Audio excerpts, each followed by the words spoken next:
Hindi mo na kailangan mag-book ng flight or mag-file ng mahabang leave para ma-experience ang ganito kaganda na karagatan dito sa Pilipinas. Dito lang yan sa Calagos Island. Yay!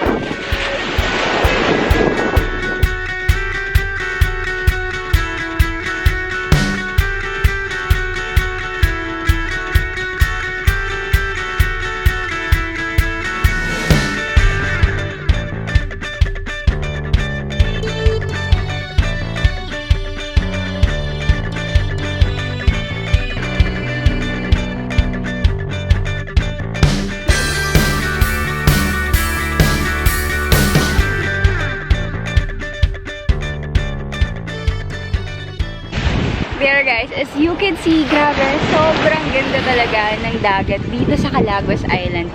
No filter needed talaga guys. Yun lang talagang challenge yung biyahe papunta dito. Pero ayan o, it's weekend today and ang daming bangka na bumiyahe from the Vinson's Port going to Calagos Island. So madaming mga turista yung nandito. Alam nyo guys, 2 beses na ako nakapunta dito sa Calagos Island. Pero talagang isa to sa isla na babalik-balikan ko dito sa Pilipinas. Dahil ang ganda talaga, very fine ng sand. Tapos ang ganda ng kulay ng dagat. Sobrang enticing na mag-swimming na kagad, no? So, grabe! Gusto ko nang mag-vlog. May kulay. Tigil na muna natin ito pag-vlog. Gusto ko mag-vlog!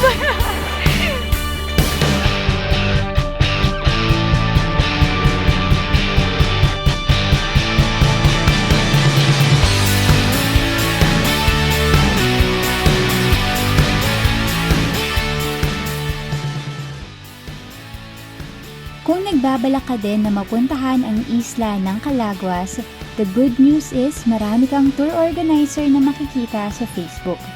Unfortunately, hindi ko nga lang maire-recommend sa inyo yung tour organizer na nabook namin dahil hindi naging 100% solid yung experience namin with them.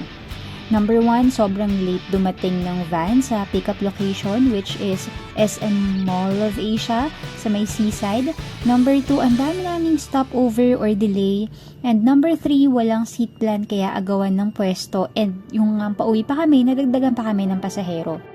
To be fair naman, sa transpo lang naman kami may masaklap na experience. And I also gave them my feedback for future improvement.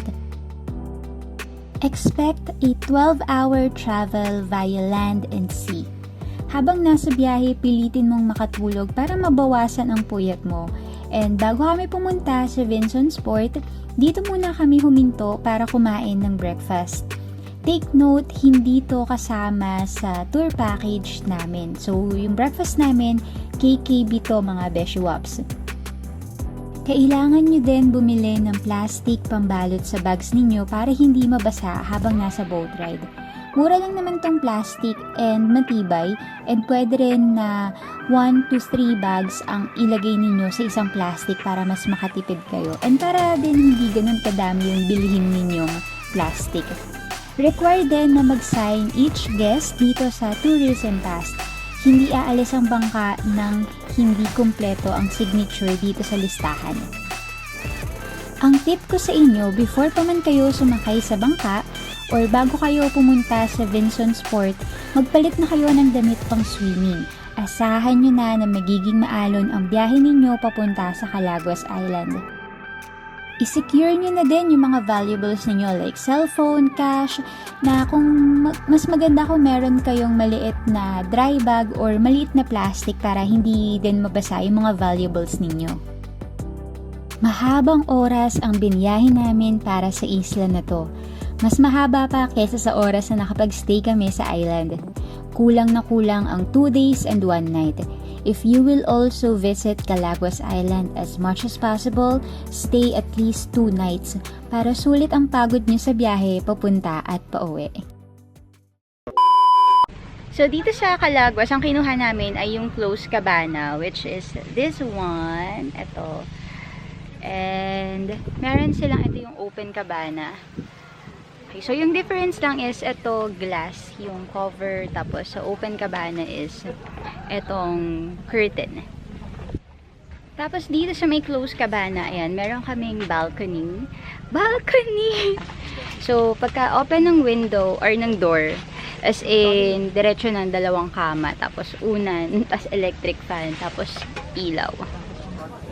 Dito sa may Calaguas Beach Resort, nandito sa bandang unahan yung open cabana, tapos nandito naman yung mga close cabana, and then dito sa may bandang gilid, ito yung mga air condition na rooms, tapos ito rin yung may sariling CR, and then dito naman sa bandang loob, ito yung camping site, or dito pwede mag-pitch ng tent.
So, we're done with our lunch. Yung lunch is provided na dun sa package na kinuha namin. And sulit naman din kasi masarap yung food. So, merong rice, tapos fruits, like yung in-offer ngayon na prutas is papaya. Matamis, masarap. Tapos, merong meat, adobo na pork with saging na saba, and then hipon, tapos merong mix veggies, tapos meron ding Shanghai. So, ayun, sulit na busog na sa lunch na sinerve sa amin today. So, ngayon naman, nagpapahinga lang saglit, tapos lulusong na ulit sa tubig. So, pupunta na tayo doon sa trekking spot. Ito yung trekking path, no? Sundan lang natin yung arrow from doon sa, parang may arko doon, tapos may arrow kung saan yung daan papunta doon sa trekking path.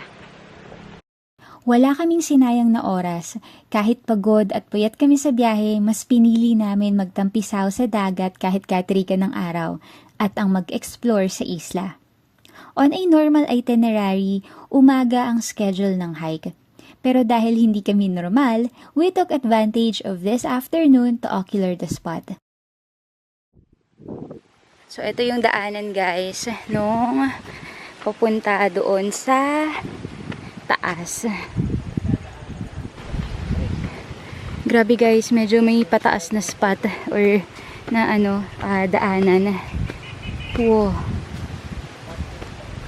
So, babalitaan ko na lang kayo mamaya kung kung makakababa ba kami ng ligtas, kung makakapag-dinner kami, no? So, kung hindi ko na-upload tong video na to, most likely hindi. Pero pag na-upload ko tong video na to, di more adventures to come. Ay, ako. So, ayan, nandito na tayo sa may trekking area dito sa may Calaguas. Ayan, meron na tayong arko. And medyo mataas-taas na rin yung nakayat natin, no? Kaya, yan, grabe. Sobrang ganda ng view natin. Meron tayong view both side for sunrise and for sunset. Tara, let's akit pa tayo. Sobrang lakas ng hangin dito sa taas at ang ganda din ng view. Sulit ang pagod ng pag-akyat dito sa spot na to.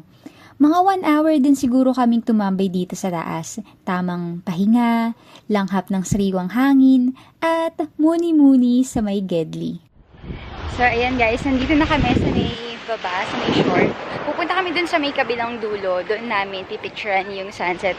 Guys, tingnan nyo naman. Shoreline pa lang ng Calaguas Island. Napakaganda na. Oh, ayan. Ay, grabe. Grabe talaga. I love Calaguas. Tsaka dito guys sa Calaguas, walang lumot. O, diba? ba? Walang lumot, tapos payapa yung alon, tapos hindi ganun ka-crowded kasi ang lawak talaga ng shoreline ng Calaguas, kaya hindi kayo magsisiksikan para makakapag-picture ka pa din ng walang photo bomber, ganun.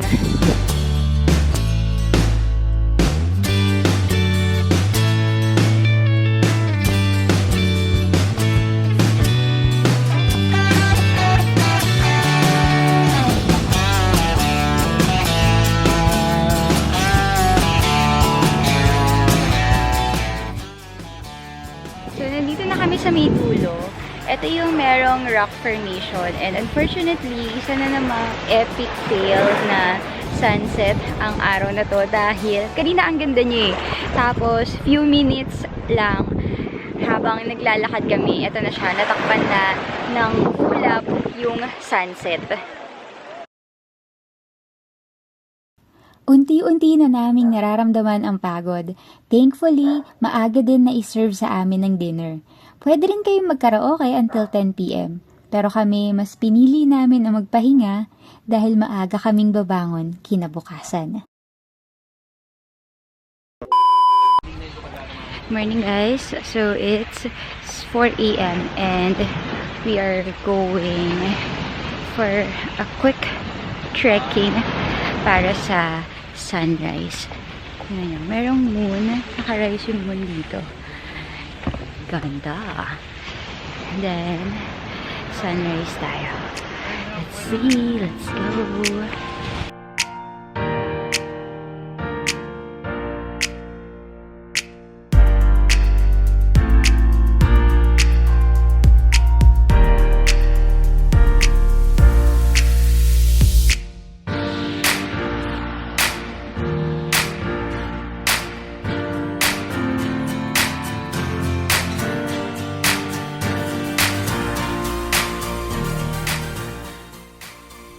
At meron na naman pong another na budol sa amin for a sunrise view. Ito po yung biyadaanan namin. Walang trail. Ayan. Kami lang yung nandito ngayon. So, tara, let's bagets.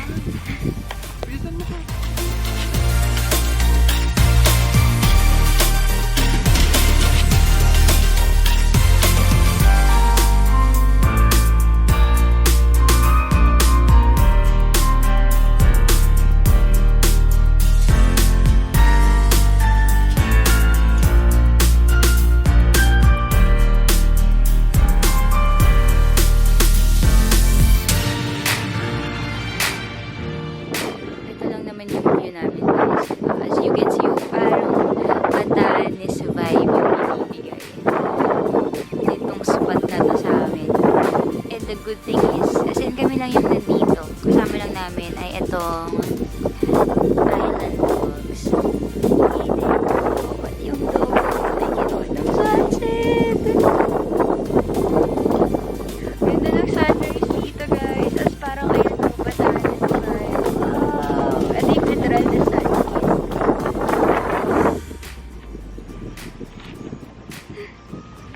So ayan guys, pababaan na rin kami. Done na kami sa sunrise shoot namin, no? So, sakto lang din kasi mga nasa 30 minutes yung trekking pababa. And then, by 7 a.m., isa-serve na yung breakfast. Kaya, sakto-sakto lang din yung pagbaba namin. So, sobrang happy kami sa nakuna namin na sunrise dun sa spot na nakita namin kanina. And, ayun, just another adventure for today's video. So guys, ayan, this is our last day, last morning namin dito sa may Calaguas Island. So kakatapos na namin mag-breakfast, no? Pagka baba namin from the trekking, sakto mga ilang minuto lang, ready na yung breakfast. Kaya naman kumain namin agad, tapos pumunta na kami dito sa may beach para enjoyin ang napakagandang shoreline ng Calaguas Island. So parang for the last time, we are going to dip and enjoy this fresh water ng Calaguas Island. So it's currently 7:30 in the morning. So healthy pa naman yung sun na yan. Kaya ox lang yan. Okay lang talagang mangitim kung ganito kaganda naman yung dagat na pagliliguan, diba? Naku, no filter talaga to, guys. Sobrang ganda ng isla ng Calaguas. So, magdidip lang kami, tapos mga 9 AM, kailangan na namin makaalis dito sa isla kasi medyo baka maalon yung pabalik dun sa may Vinson's Port, no? So, there, grabe, ganda, sobrang ganda talaga dito sa islang to. Tara, magdip tayo, konting lusong sa isla, sa dagat na to dahil matagal ulit bago ko mabalikan tong island na to. Kaya kailangan ko itong sulitin dahil bukas, Monday na, back to reality. At mahabang biyahe na naman yung kailangan pabalik ng Manila. So there, guys, as you can see, sobrang ganda talaga nitong dagat ng Calaguas. Kaya tara, let's swim.